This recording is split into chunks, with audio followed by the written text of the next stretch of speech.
stop off Bridge 46 northbound Hajek at 17. Any available units? Classic Hollywood detective stories have been around as a genre of storytelling longer than any of us have been alive. The classical mystery story follows a crime, such as a murder or disappearance, from the point it is committed to the point that it is solved.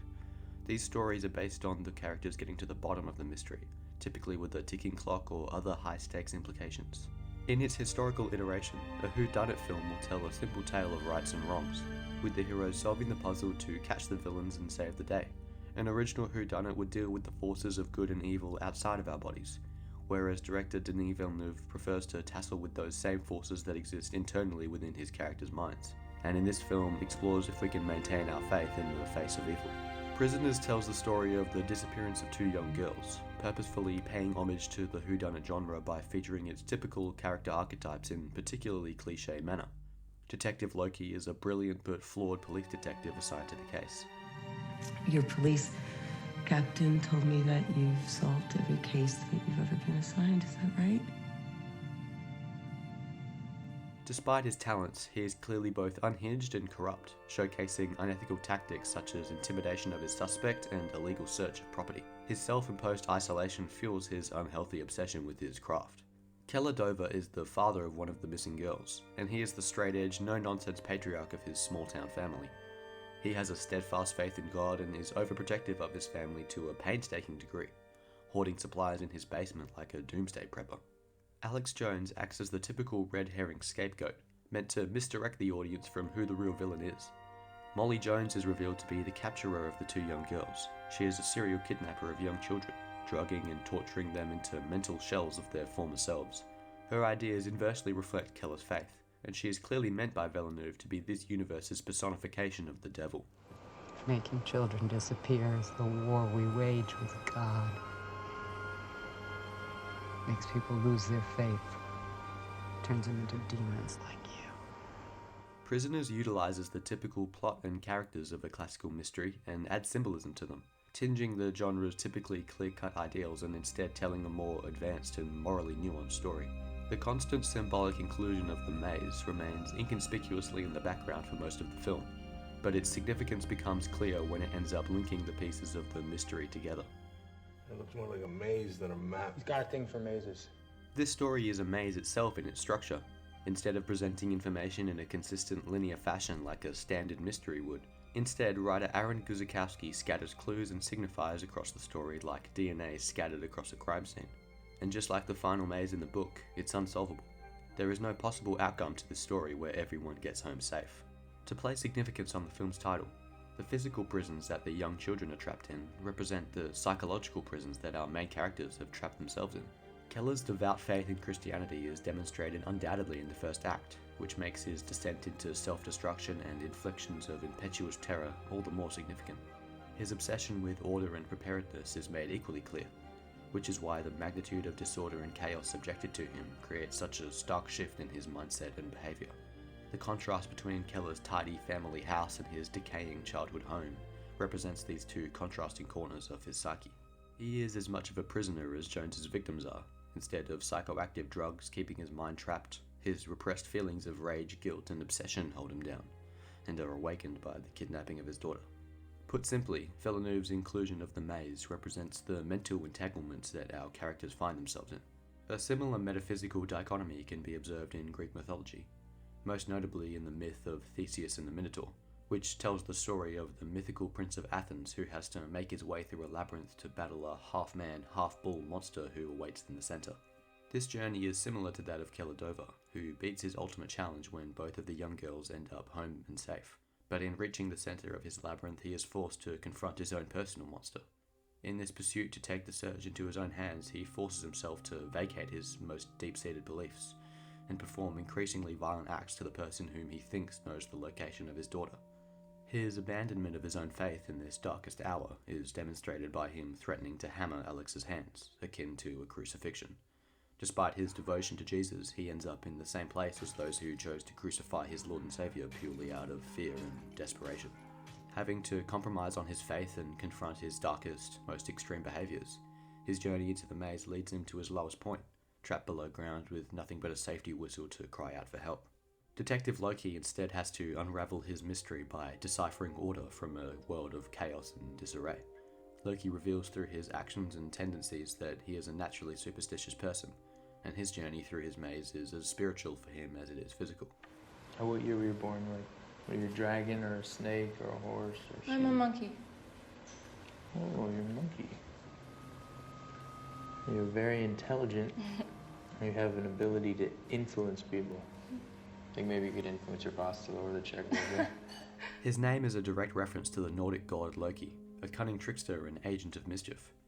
The detective's ability to distinguish base reality and see through anarchic traps is what guides him to the center of his maze, and unlike Keller, his refusal to waver from his beliefs is ultimately what leads him to solving the mystery. Holly Jones reveals herself as the monster at the center of Loki's labyrinth. His obsession with order and explanation is counteracted by her constant construction of disorder, subjecting hell to her victims by forcing them into mindless puzzles and drugging them into complacency before injecting them with snake venom. The snake is the archetypal symbol for the devil, who Loki ends up uncovering and literally facing off against. Loki's job as a detective allows him to free others from the maze that he so often finds himself in. If the Joneses are operatives of the devil and chaos, then Loki is the angel guiding those victims towards God and peace. In summation, what makes Prisoners so memorable is that it uses these generic characters and plot tropes to communicate something unique about the human condition.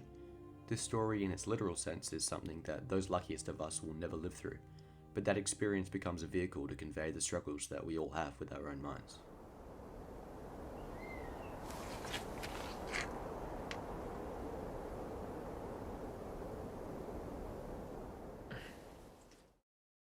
You know how this is gonna turn out, don't you? Nope. I think you do. The Western genre was one of the most popular and iconic genres during its prime. Just like classic mysteries, classic Westerns depict the clearest forms of right and wrong, good and evil, and how what is true will always prevail. They represent the world as we wish it was, fair, just, and virtuous. No Country for Old Men, however, presents the world as it is, cynical and unforgiving. Its setting of South Texas above the Mexican border acts as a dystopia of that classical Western society, where the cold hand of fate decides who wins, not any kind of benevolence or altruism. Like most Coen Brothers films, No Country for Old Men is a compelling story with a rather ambiguous ending. As opposed to a Western's utopian style of justice, the Coen Brothers bring to us a more rational attitude, one that refuses to discriminate between right and wrong, and instead gives us all what we deserve, or in other words, reaps to us precisely what we sow. The film features an ensemble of characters typical to the genre. Josh Brolin's character Llewellyn Moss stumbles across a Mexican cartel drug deal gone wrong, and seizes the opportunity to take $2 million in cash for himself. Tommy Lee Jones's character Ed Tom Bell is the old-timer sheriff of the county and is assigned to the case. And all of the above are being hunted by a mysterious, unstoppable figure who is this world's ultimate expression of evil. These character archetypes mirror the same three-man trichotomy of classic westerns such as The Good, the Bad, and the Ugly, which features two characters each embodying good and evil, and a third man occupying a moral grey area somewhere in between. Our forces of good and evil are clearly established, with a confident opportunist milling around the situation to foil both of their trajectories to each other. We don't see a physical face-off or shootout between all three of these characters like we would in a standard western. Instead, we see them face off mentally and psychologically as the story unravels. The film's pessimistic attitude towards justice is depicted in Javier Bardem's character Anton Chigurh, a sociopathic murderer with eerily precise and calculated movements. He swiftly dispatches all whom get in his way, and for those lucky enough to be mere footnotes in his travels, he offers them a 50-50 chance of survival. What's the most you ever lost on a coin toss? Sir? The most you ever lost on a coin toss. Writer Cormac McCarthy appears to present Anton Chigurh as a real-world interpretation of the Grim Reaper, the embodiment of death itself. Aligning with the classical depictions, Chigurh wears a full black and grey attire, his strange haircut mimicking a hood over his head, and the use of a cattle gun in place of a scythe. Despite Chigurh's trajectory of perpetual destruction, he is still no agent of chaos.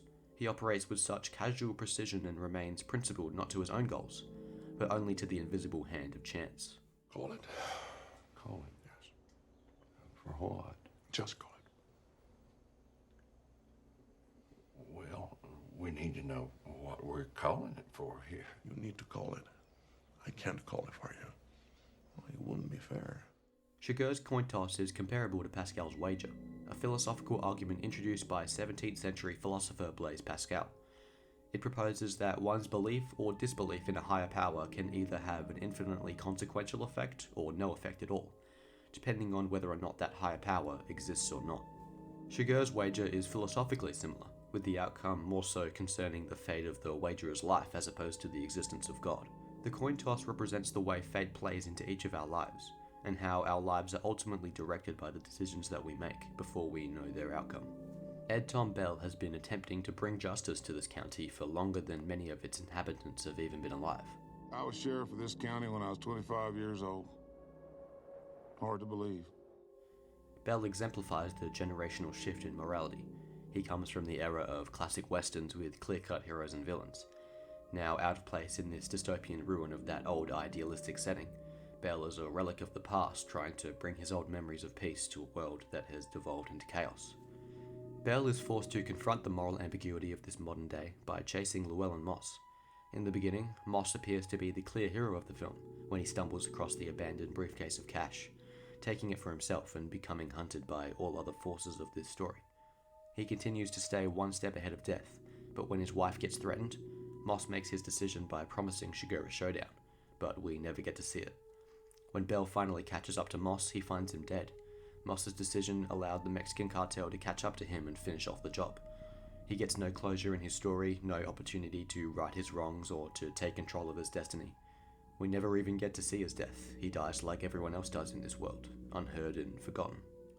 The punched out knob of the door tells Bell that Chagur has also returned to the scene. The shadowy reflection on the inside of the knob mirrors the uncertainty of the coin toss, heads or tails. Is Chagur in the room or not? Both Bell and Moss had to pick heads or tails in their own way. Moss chose to take the fight to Chagur and he lost. Bell chose to enter the room of the crime scene and he won. Bell's confrontation with the harsh incertitude of his own fate leads him to question his faith, his past, and his own place in a world he once understood. Loretta tells me you're quitting. I feel overmatched. I always figured when I got older, God would sort of come into my life somehow. He didn't. Bell seeks wisdom from his cousin, who happens to have a windmill on his property. The wind is constantly present throughout the film. There are 3 windmills shown in the opening sequence intending to signify our 3 characters and their psychological face-off. And because the film has no music, the sound of the wind is brought to the forefront to act as the film's score. Bell's cousin provides him with the wind's meaning by reminding him of how their uncle died, shot in the back on his own porch by a bandit of Indians. A fallout not dissimilar to classic Hollywood westerns, but also such an absurd and seemingly meaningless demise, similar to that of Llewellyn Moss. This is the world as it has always been, not how we wish to remember it. Fate is like the wind, unchanging and constantly moving in the same direction, refusing to be controlled by our futile aspirations. You can't stop what's coming. It ain't all waiting on you. That's vanity. Bell retires from the police force and settles into his home, recalling a dream which seems to depict his late father beckoning him towards death. The second one, it was like we was both back in the older times. And I was a horseback, going through the mountains of the night. And in the dream I knew that he was going on ahead. And he's fixing to make a fire somewhere out there and all that dark and all that cold. The anticlimactic nature of Bell's thought process presents us with the guilt and uncertainty of those who are lucky enough to win the proverbial coin toss of life. I knew that whenever I got there, he'd be there.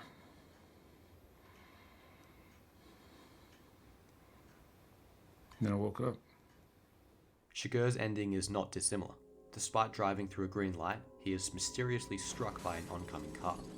He too followed the rule of law, and in such he discovers that the same cruel, unbiased fate applies to him as much as it applies to his victims.